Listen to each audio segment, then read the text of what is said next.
Good afternoon, everyone. Thank you for. Family arrived in Baltimore at the beginning of World War II. Only one synagogue in Baltimore was willing to admit German Jewish refugees. Their argument was that there could be spies embedded among them and that they couldn't take the security risk, so that they were invited to join the synagogue, but that they had to sit in a basement room and listen to services on a speaker. My grandfather made it out of Germany in '39, and in 1940 determined he was going to go back on a private rescue mission. And we have a lot of stories today about rescues, the 50 children from Brit Shalom here in Philadelphia, which is very inspiring. Unfortunately, those are atypical stories. The more typical stories is where there was no rescue at all. And that's the story of my grandfather's return to Germany. He went back, he tried, and he completely failed. My mother's best friend's family rented an apartment from my grandparents. The dad of the house was the cantor of the synagogue. My mother's best friend was his girl.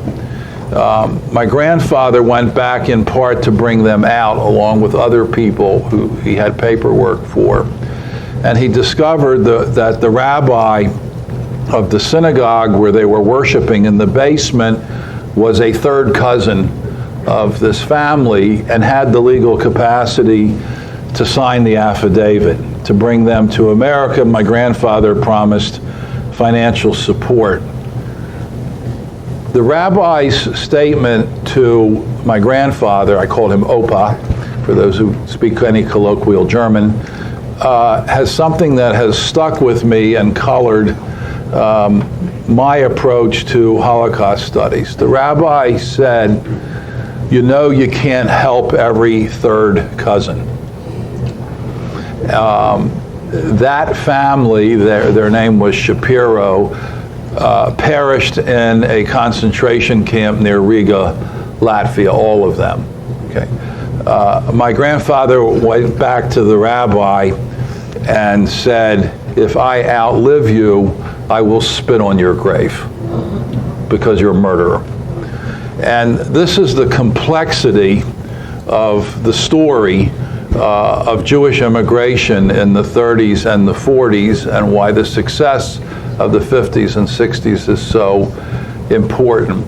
It is very easy and partially correct to blame FDR. That is the vogue today. But as we're going to see as we walk through this story, it's painful, not only because of the massive loss of human and Jewish life, but because of the almost total failure of the American Jewish community to rally its resources to rescue. And Manny Celler was one of the lone voices, not only in Congress, but in the entire American Jewish community, who said, "What are you guys doing? If we don't try to rescue, they're dead. They're dead, and we have to do everything to rescue." Among all the different writers in Holocaust studies today in this country, there's a whole school started by David Wyman. He has a disciple, Raphael Madoff, and they are decidedly FDR. That's a historical argument about whether they've gone too far or not. But the fact of the matter is, the story is much more complex. And even a person like Wyman and even a person like Madoff have written and said the lone voice that was persistent even after Hitler came to power on the issue of rescue was Manny Celler. And so that's why I want to talk to you about what this person was, because of who he was during the Holocaust itself, and then later and this is what historians would call a thesis, because of the impact that he had on subsequent American immigration policy. Let's think broadly for a moment, expand our thinking on the issue of immigration to get this in full context. To be human is to immigrate. To be human is to migrate, like the birds that go to Florida and Canada, like the trillion birds that fly between Africa and Asia and go up the rift in Israel, where you can observe streams of birds. Human beings are migratory. We don't stay forever in one place. And this has been going on since the emergence of Homo sapiens about 200,000 years ago. People need to search for new sources of food. They have issues with security. There are reasons that over hundreds of thousands of years have compelled people to migrate. This is not a modern phenomena. This is a characteristic of our species as human beings. And it became increasingly complicated as we move from hunter-gatherers to settled people who started building cities and states that controlled migration at their borders, and in many cases militarized those borders, blocking immigration. And we live in a period, of course, of the modern nation state, and we maintain our borders between states, not necessarily states like the United States, between the United States and Canada, or the United States and Mexico, as compared to pre-European, when all of this land was wide open and migratory indigenous people moved all over the place. Then I ask you to apply the concept of migration and immigration to the Jewish experience. And if it is normal in the human experience, it's absolutely core in the Jewish experience. We begin as a people, according to the Torah, with Abraham and Sarah, who are semi-nomadic pastoralists and migrants.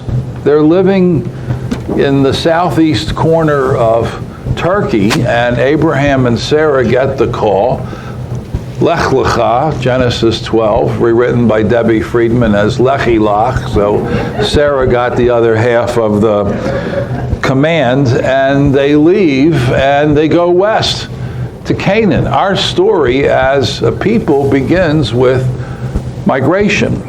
Our core narrative that we tell over and over again, included in everything we do, and is the centerpiece of our Passover celebration, of course, is the Exodus from Egypt. It's all about being stateless migrants. That is the story that we tell as Jews. It has a theological interpretation to it, but at a sociological level, it's about immigration and unwanted immigration in that, because nobody wanted them. The Midianites didn't want them. The Amalek didn't want them. The Canaanites didn't want them. They were a wandering, stateless people.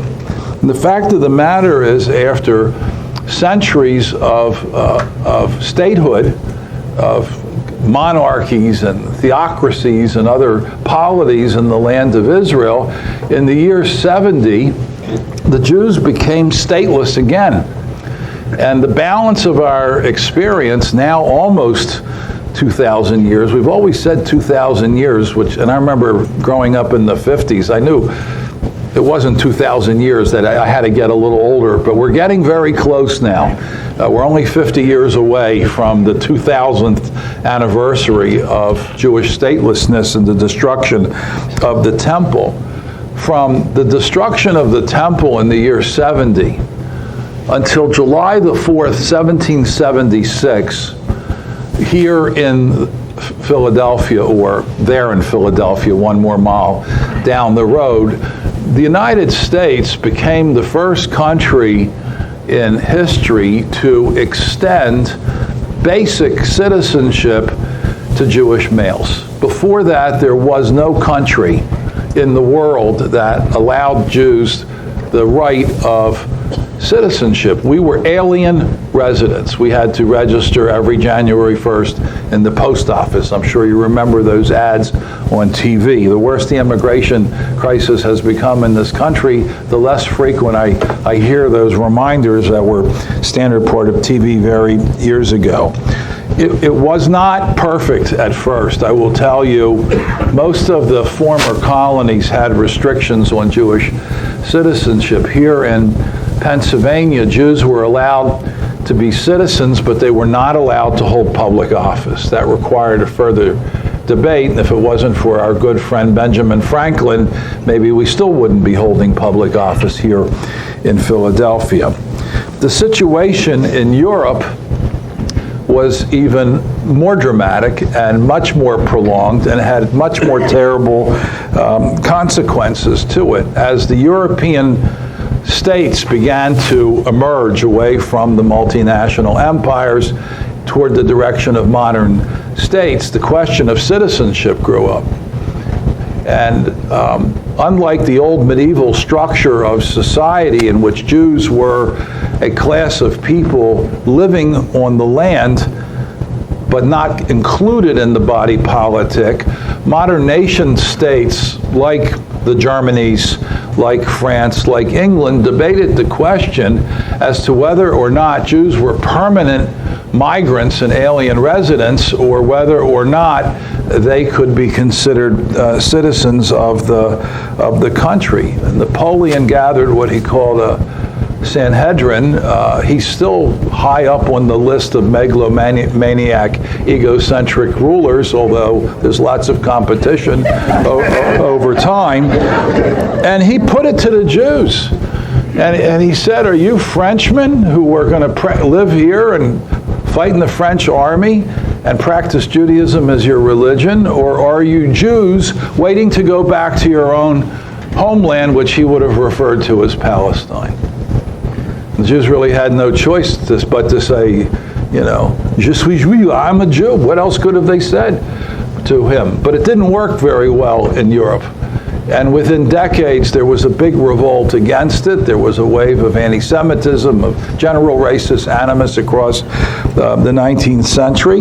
And it resulted in all types of things, including a renewal of mass Jewish immigration, maybe the greatest period of Jewish immigration in history, beginning in the 1880s. One response to that was Zionism, that Jews have to stop migrating from host country to host country and have their own place. And enough with the immigrant experience, we're not really welcome. The rest of the world had to try and figure out whether or not it wanted all of these literally millions of migrating Jews. And we know that the failure of the free world, to say to displaced, stateless Jewish people that you can come and stay in our society, even in temporary refuge, is one of the big contributing factors to the mass slaughter of Jews by the Nazi genocide machine, up to 6 million Jews, including, and then additionally many other people. But that in part was not just Nazi genocide, that also had to do with complicit restrictive immigration policies that these people just weren't welcome. And whatever their fate was going to be, they would just have to stay where they are, and that would just be it for them. One of the key people who raised a voice in protest from the very beginning of America's turn to restrictive immigration policy to its reversal in 1965 congressional legislation that bore his name was Manny Celler. And it's important to know his story. Manny Celler was the one person, as I said, who was has not been criticized within the literature for failure to try to rescue. My opportunity to research Representative Emanuel Celler, who goes by Manny, 1888, 1981, New York City Democrat, came up in 2016, just a few years ago.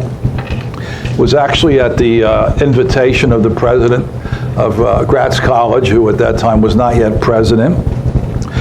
He was the program chair, I think he still is the program chair, of something called the United States Capitol Historical Society, that every year holds a major conference in the Capitol building on some major piece of legislation to review its history. And what was really cool about it was that the conference takes place in a Senate hearing room. The shield in front of the dais has the symbol of the United States Senate. It's recorded and run endlessly by C-SPAN at 3 a.m. In the morning. And I could tell my mother that I spoke in a hearing room of the United States Senate. So it all worked out well. The occasion, the exact occasion for this conference was the 30th anniversary of the Simpson-Mazzoli Act of 1986. This was a piece of immigration legislation that had been signed by President Ronald Reagan, which is very significant. It had two main provisions in it. The first was that there would be prosecution against employers who hired illegal immigrants, something we rarely do. That was not enforced. And secondly, it gave a path at that time to illegal immigrants to the United States prior to 1982 toward naturalization and citizenship. It was the so-called Dreamers Act. And given where we are in politics today on this subject, it is quite remarkable that it was a Republican president who signed and advocated for this legislation. The net result was not anything that they intended, and in the last 30 years, immigration has doubled. To understand American immigration, we need to look at Manny Celler. Manny Celler served in the House of Representatives for just under 50 years. He served in the House from 1923 to 1973. I think he's either the third or fourth longest serving member of the House of Representatives. From a certain point of view, you could say he is the classic liberal Jewish Democrat from New York City. He fits the bill. When we go over his legislation, there's just no question he's all but a stereotype of a liberal Democrat. However, he was very uneasily aligned with FDR. He felt there was something cold and unacceptable about FDR. Later, because he lived into the kind of second New Deal, in the time of LBJ, he was core to the movement towards civil rights legislation and voting rights legislation as part of the package that he had been in as a liberal Democrat since the 1920s. Most importantly for our purposes here is that he was the co-author of the 1965 Heart Cellar Act, which is what I spoke about at the Senate, which is basically the foundation of current United States immigration policy and the replacement of the National Origins Act of 1924, which Manny Celler heard being passed in chamber in the House of Representatives, and then spent his entire life fighting against afterwards. He was mortified. Beyond that, I think we can ascribe credit to him for bringing 600,000 Holocaust refugees, survivors, and others to this country after 1945. He had more of a hand in that than any other person in the history of this country. That number is staggering because it's the same number of Holocaust survivors who went to the state of Israel.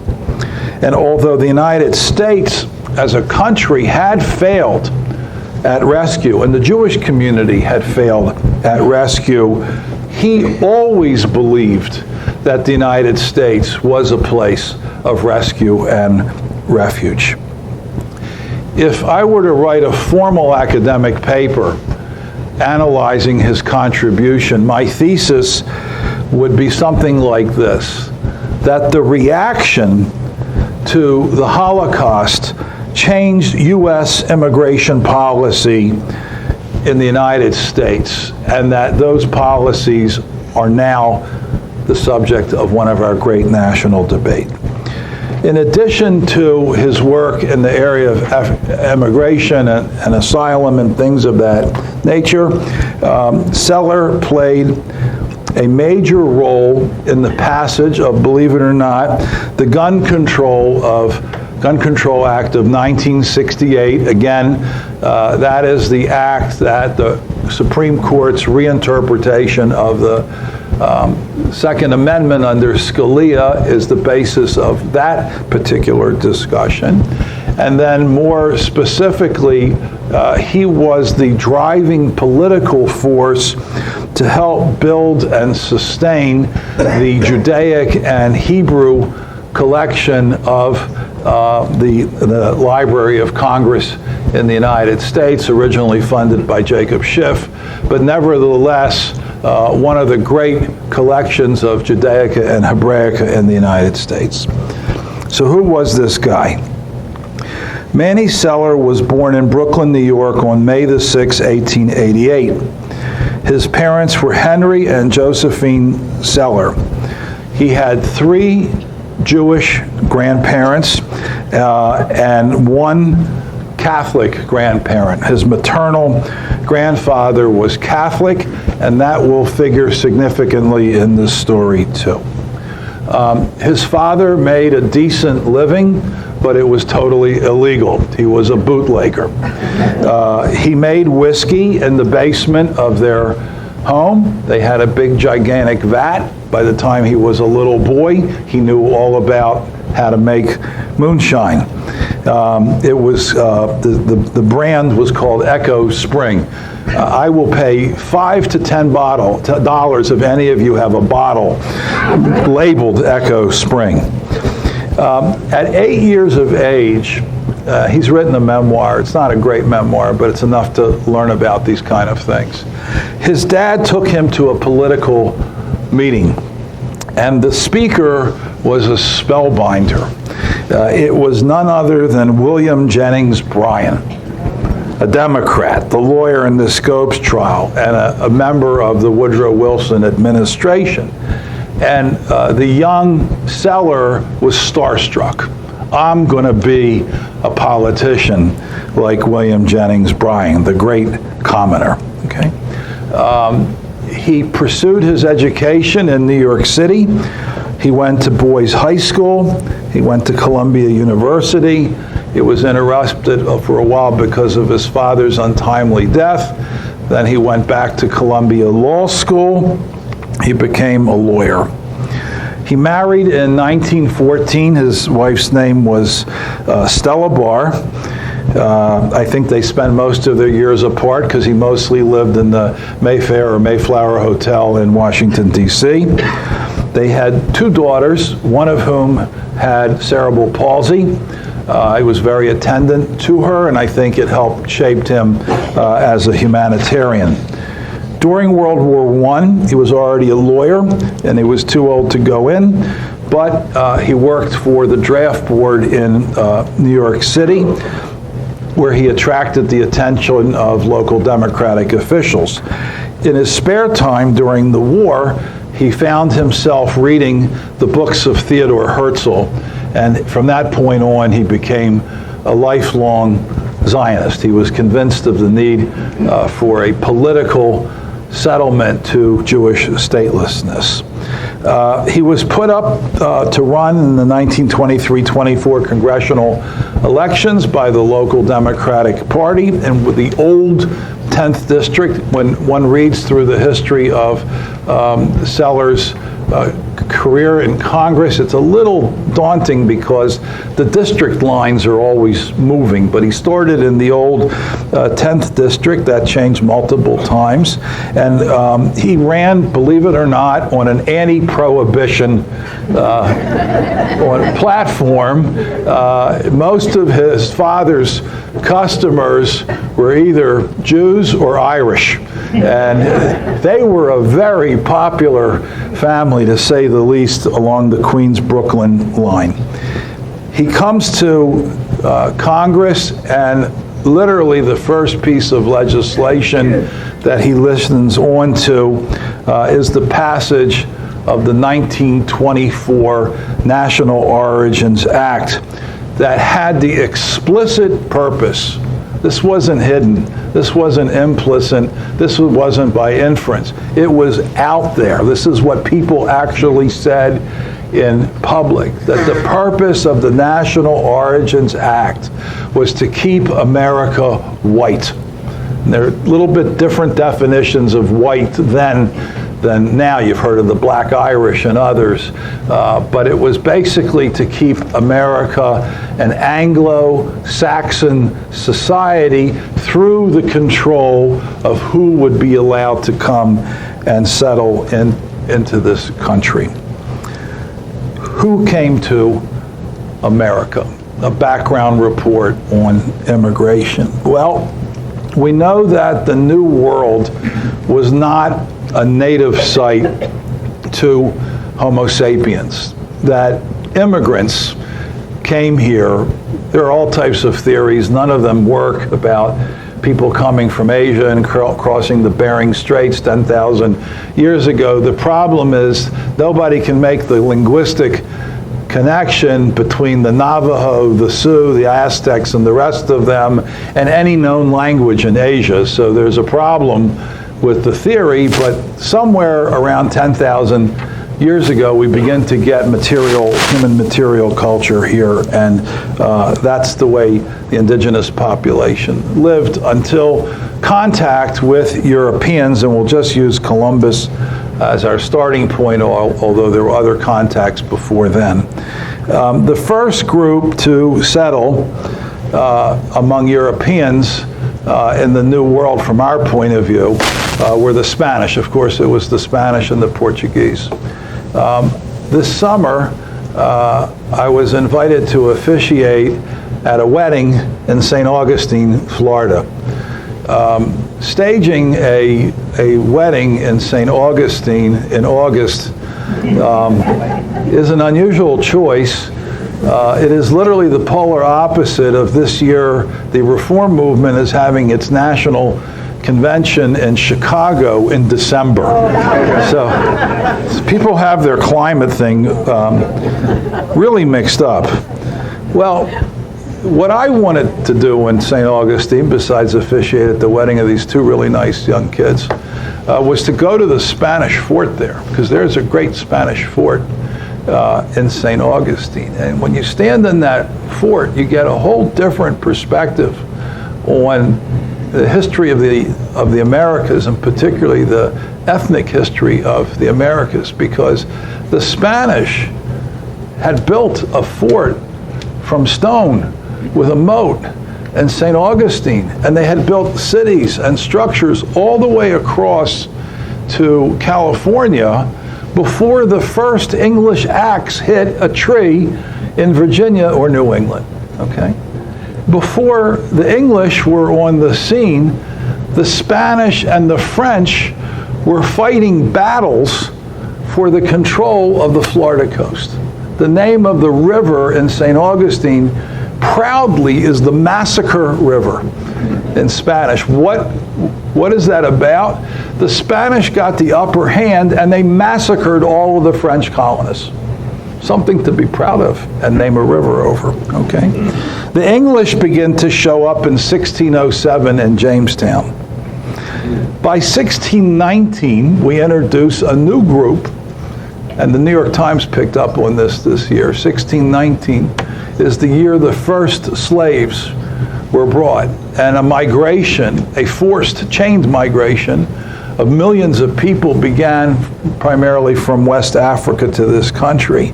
And Plymouth, which becomes the dominant culture in this country, wasn't even settled until 1620. Okay? I've long said that if the Spanish had prevailed in North America, our great American holiday would be Mardi Gras and not Thanksgiving. But our cultural orientation follows the Anglo line. The Dutch show up in 1626, carving out a colony for themselves that they call New Amsterdam. And it's in the context of the Dutch Empire in the New World that you get Jews. Jews obviously weren't coming under the Spanish. They really weren't coming under the French. They really weren't coming under the English because England didn't allow Jews to come back to England until the 1650s under Cromwell. So it took the Dutch to open the door this much and begrudgingly to the Jews. So you get your first Jews in New Amsterdam in 1654. It's an aside, but worth telling. A boat from Recife, Brazil, filled with Jewish refugees arrives in September of 1654. And that's usually the date for the founding of the American Jewish community. But research has taught us that there were anywhere from 1 to 3 Jews already in New Amsterdam by the time these 23, 24 people came from Recife, which, by the way, is the first law of American Jewish history. The first law of American Jewish history is the first Jews to settle in a given place in America are received by the Jews who were already there. New Amsterdam comes under British control without a single shot being fired. The English were very kind. They said to the Dutch, "Give us the city and your colony or we will totally destroy it." And they said, "Take it." Okay. The same thing has happened to Puri and other places in Jewish history.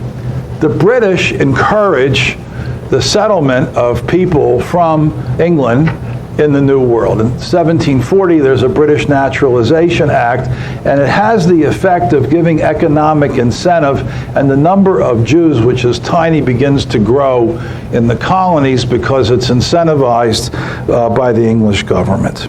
Okay.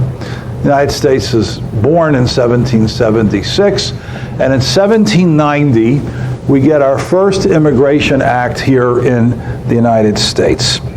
The first Immigration Act of the United States says that the purpose of immigration to America is to increase and sustain the white population of the United States of America. And it greatly favors Western and Central European immigration. So the very first piece of immigration has a racist quality to it. It also forbids in it mixed racial marriage or relations. I hate to tell you this, but in his writings, there are a few things about the United States that were admired by Hitler.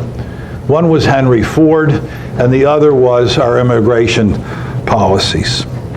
So after the War of 1812, immigration picks up for all types of reasons, including the development of steam, which means you could get across the Atlantic in reasonable time. And we get a lot of Irish, and we get a lot of Germans, okay? Very few Jews come with the Irish. There weren't that many Jews in Ireland. But about 150,000 Jews come embedded in the Germans, with the Germans, okay? The arrival of that many immigrants in this country sparks the development of our first anti-immigration political party, the so-called Know-Nothings. So anti-immigration legislation, anti-immigration political activity is nothing new. It's actually quite typical of the American experience. I hate to tell you that the House of Representatives, the congressman for this district, which was Pennsylvania 1, was from Reading, PA. He was a member of the Know Nothing Party, and he was Jewish, which is very curious, but that's the way things go, okay? With the development of the doctrine of manifest destiny, the United States now desires to cross the whole continent, and by absorbing places like California and conquering places like Texas, the United States absorbs a lot of Mexicans. We've always had a very ambivalent view of our southern border. We need the labor, but we don't want the people. If we militarize the border, the people who are here get trapped. If we don't militarize it, more can get in, but more can get out. So it's always been a problem as to handle that border. During the Civil War, an idea was hatched that we need a symbol of union for the whole country. We need a railroad which will tie New York to San Francisco, the Transcontinental Railroad. The act was signed by Abraham Lincoln. Where were they going to get enough labor in the West to build the railroad? And the answer was China. So what happens? A lot of Chinese start coming here, and by 1875, you get your first anti-Asian immigration law in the United States because the railroad had been built, and that is followed by the 1882 Chinese Exclusion Act. Okay? Now, people don't give up that easily, so they cross the border. And in the current discussion, this hasn't really happened, but the Chinese kept coming, and they came through Canada. So before we're done with this, we're going to need a second wall. And by the way, I think Mexico would build a wall and would pay for a wall if the wall started in northern Texas and went all the way across to northern California, and they could reclaim that land. Big Jewish immigration, Italian immigration, and East European immigration, particularly Polish-speaking immigration, begins to surge in the 1880s to the United States. And that's when most of our families get here. In 1891, an Immigration Act was passed, and the Treasury Department of the United States was put in charge of the regulation of immigration. The following year, Ellis Island was built. Before then, it was at Castle Garden in New York. Philadelphia always had commercial railroad arrangements, shipping lines and railroads here as opposed to government regulation. Interestingly, the immigration debate, which was very sharp at the beginning of the 20th century, resulted in an important protest. And that was the attachment of Lazarus's poem, The New Colossus, to the Statue of Liberty in 1903. The statue itself had been erected in 1886. And that sonnet, Give Me Your Tired, Give Me Your Poor, redefined the purpose of the statue. The statue had been given as a gift of the French government to the United States as a celebration of the centennial of the United States in 1876, and a celebration of the common theme of liberty in the American and French revolutions. No reference whatsoever to immigration. But in 1903, there was a lot of debate about immigration, and Lazarus was long deceased already. Her poem was picked to redefine that redefinition. 1917, at the beginning of the war, the United States Congress passes literacy requirements on immigrants coming into the United States. Immigration comes to a halt during World War I. The Germans, of course, have U-boats, and nobody is going to go across the North Atlantic when there are German U-boats all over the way. Don't think the Germans are out of that business. Okay? Israel today is building a major fleet of submarines, particularly to patrol the coast along Iran. Okay?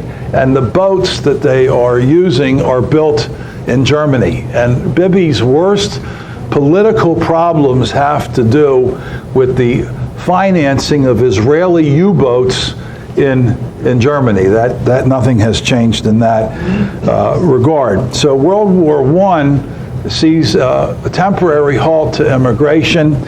It also spurns feelings of isolationism, xenophobia, followed by the rise of the Klan, all further stimulated by the popularity of different theories of scientific racism, particularly a brand of it called eugenics, which is kind of a grandfather to the current movement of white nationalism in the United States. It all comes together with the passage in 1921 of the Emergency Quota Act, which is one of two pieces of legislation designed to close the door to America, to keep America as Anglo-Saxon as possible. Who, in your opinion, constitutes the largest ancestry or ethnic group in the United States? Germans.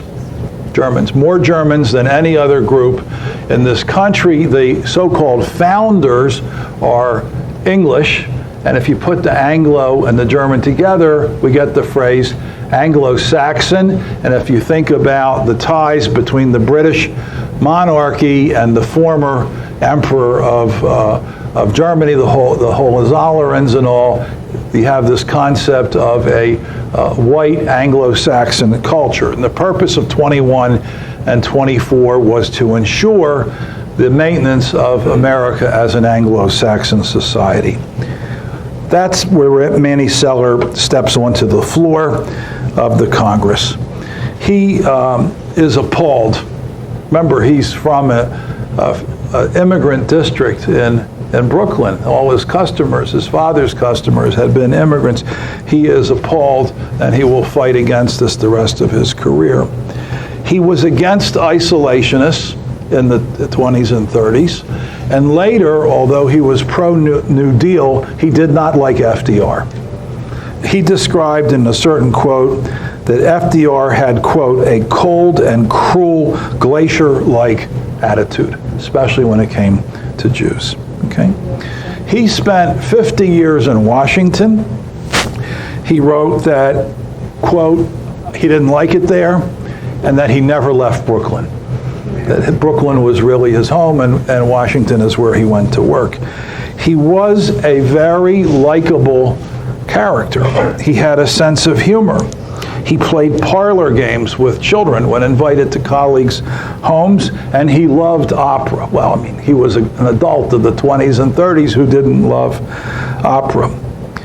Later in life, after he was voted out, he became a talking head on TV. A couple of his quotes to get a sense of this man. My favorite one. To be a successful congressman, Manny Celler wrote, one must have the friendliness of a child, the enthusiasm of a teenager, the assurance of a college boy, the diplomacy of a wayward husband, the curiosity of a cat, and the good humor of an idiot. On immigration. On the one hand, in America, we publicly pronounce the equality of all peoples.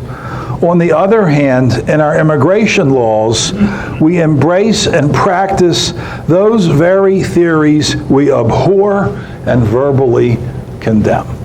He called hypocrisy, hypocrisy. And when asked to sum up his career late in life before his death, he simply said, I fought against the unjust restriction of immigration in the United States. Now, his fight on immigration in Congress begins in earnest with the Evian Conference in France in July of '38. 32 countries were present. The purpose was to deal with the mounting crisis of Jews trying to find a place other than Germany and Austria. It completely failed. It was an important signal to the Nazis that they had a free hand with the Jews. What Celler then did was to go back into the immigration laws here in America and say, you're not filling the quotas. And we know this was the case throughout the war because of certain people inside of the State Department who would not fill the quotas. In 1938, November of 1938, the pogrom called Kristallnacht took place. This stimulated almost the entirety of the German and Austrian Jewish communities to want to leave. It was matched here in an attempt in Congress to allow 20,000 Jewish children to come to the United States as a rescue operation. It was called the Ragnar Rogers Act, and it failed. Why did it fail? To quote or semi-quote the basic argument against it, it's very nice to want to save 20,000 Jewish children, but in 20 years, that means you will have 20,000 more adult Jews in this country. And I'll spare you the actual term that they used. It starts with a K, okay? In May of 1939, Great Britain, in its wisdom, decided to close the coast of British Palestine to Jewish immigration. It's called the White Paper. And as angry as many FDR, let's not forget that the British closed Palestine, British Palestine, to Jewish immigration as an extension of their appeasement policy toward the Arabs. Celler was one of the people who took to the floor in the United States House and said the British are absolutely wrong and have a moral obligation to open the gates to Palestine, which of course they never did. Going back to his family, his maternal grandfather was Catholic, and he had a feeling for the church, although he viewed himself and practiced a kind of cultural Judaism. In 1939, he wrote a letter to the United States Secretary of State Cordell Hull saying that if we are going to have any kind of diplomatic leverage during the approaching conflict with Nazi Germany, it is critical that the United States establish diplomatic relations with the Vatican, which we didn't have with the Holy See. He persisted in that for his entire life. And it wasn't until 3 years after his death that official diplomatic relations were established. So it was difficult at best for the United States to work with the Vatican in operations of rescue. They had become particularly important late in the war when there was a failed attempt to save the Jews of Hungary. The war for the United States begins in 1941, and it's very important to remember that in the European theater, whether it's Italy or France, the United States does not have boots on the ground in Europe until 1944. By the spring of 1944, most of the 6 million were already dead. Okay, so we were we had to defeat Nazi Germany and Imperial Japan, but by the time we were in any real position on the ground to do it, it was very, very late in the ball game. Why was most of the killing then? Because in January of '42, the Nazi High Command meets in a villa on the western edge of Berlin in a very beautiful neighborhood called Wannsee, and in 45 minutes concludes and signs papers on what became known as the final solution, which calls for the elimination of 11 million Jews. I've been there many times. If you go to Berlin, it's worth going to see it. Quite astounding. May of 1942, so that we understand the landscape in which Celler is operating. All of the major American Jewish organizations meet at the Biltmore Hotel in New York City to devise an American strategy during World War II. And again, in our assessment of the situation, we have to pay attention to what was decided by all but a handful of major American Jewish organizations. They had 3 points. The first and most important was, we have to win the war, obviously. And they argued, the faster we win the war, the more lives that will be saved. That actually is a false argument. The second object of the Biltmore Conference was, after the war, we need to stay together to work toward Jewish statehood in British Palestine. And that agenda becomes the second item in the American Jewish agenda. The third attempt, the third priority, when possible, was rescue. So the American Jewish community, the American Jewish Committee, the American Jewish Congress, the various federation movements, B'nai B'rith, you name it, all of them, all agreed that the third priority, not the second priority, not the first priority, but the third priority of the American Jewish community was rescue, the actual saving of human lives. One of the lone voices that spoke up against that was Emanuel Celler. What are you talking about? He said. You have to save people. A bad attempt at that was made in April of '43 at the so-called Bermuda Conference. It was one of the darkest moments in the Holocaust story in American Jewish history. It was the United States and it was the UK. At that conference, they affirmed 2 principles. The first principle was we need to win the war. The second principle was the white paper has to stay in effect in Palestine, okay? There were 2 main debaters about the Bermuda Conference. The first was a pro-FDR Jewish Democrat from the Upper East Side of New York. His name was Sol Bloom.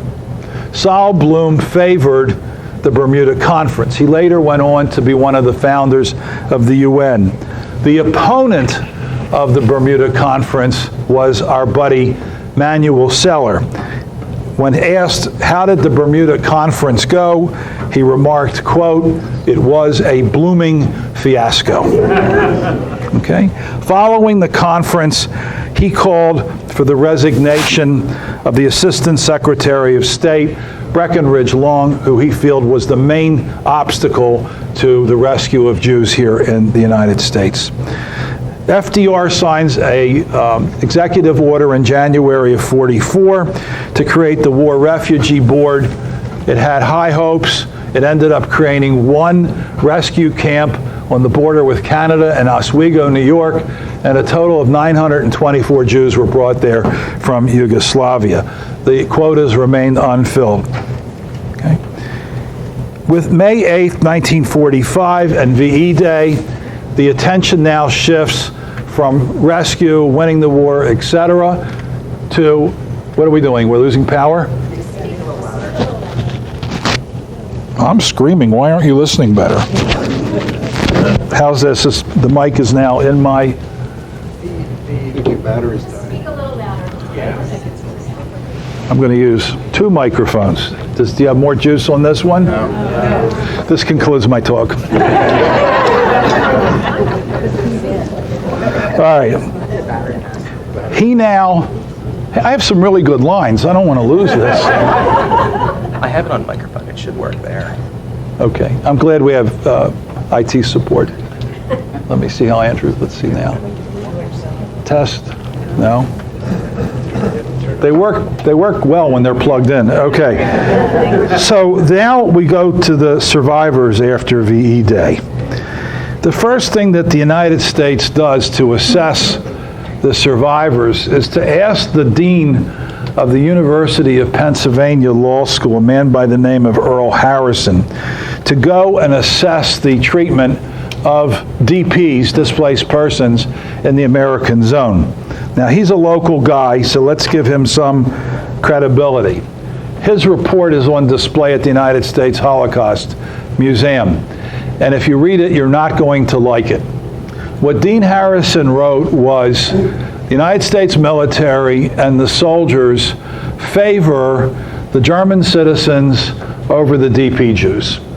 If they have a loaf of bread or if they have a blanket and they have to make a decision, it's more important to give it to the Germans because of the denazification program.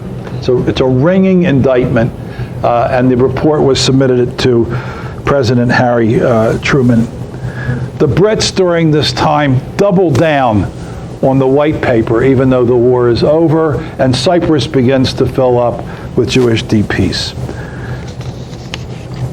Cellar's first and a very small victory takes place in 1946 with the passage of the Heartless Cellar Act, co-sponsored with a Republican, Claire Booth Luce.